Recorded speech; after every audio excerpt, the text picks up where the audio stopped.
Hindi inasahan ng spiker turned setter mula Tarlac City ang biglang pag-usbong ng kanyang volleyball career nung nakaraang taon. Sobrang proud ako sa kanya. Hindi ko naman na-expect na hahantong si Jasmine sa ganito. Tuwan-tuwa ako pag nakikita ko siya sa TV.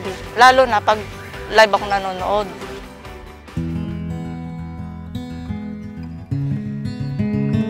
Pangalawa si Jasmine sa 4 na magkakapatid at sa kanyang pamilya siya humuhugot ng lakas upang ipagpatuloy ang kanyang mga pangarap. Close kami. Elementary pa lang siya. Lagi ko sinasama kahit saan. Advice ko po sana pagbuti niya pa yung volleyball. Naging idol ko po siya kasi kahit sumisikat po siya, di po siya nakakalimot.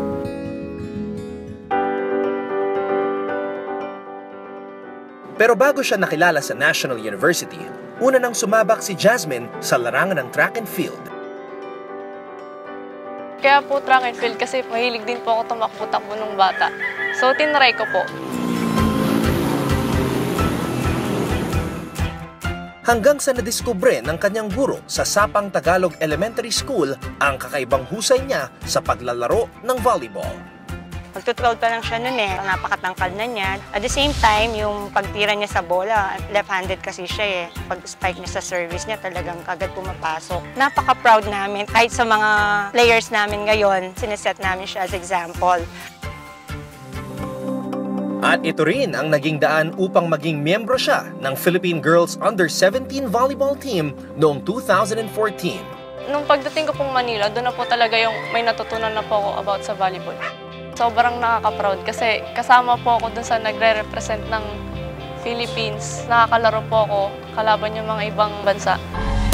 Dumating ang pinakamalaking hamon sa kanyang collegiate career nang maatasan siyang maging main setter ng Lady Bulldogs. Nung first year po ako, parang ayoko pa po pumasok sa loob ng court. Nape-pressure po ako.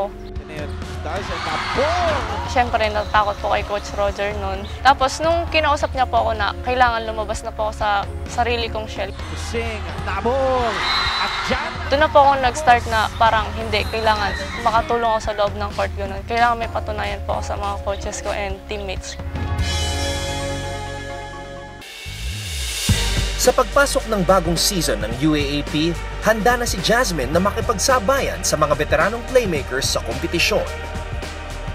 At gagamitin niyang inspirasyon ang matagumpay nilang kampanya noong off-season upang matulungan ang Lady Bulldogs na makasungkit muli ng isa pang kampyonato para sa National University. Sa mga fans po ng NU, sana po wag po kayong magsawang sumuporta po sa amin and sama-sama lang po tayong lalaban.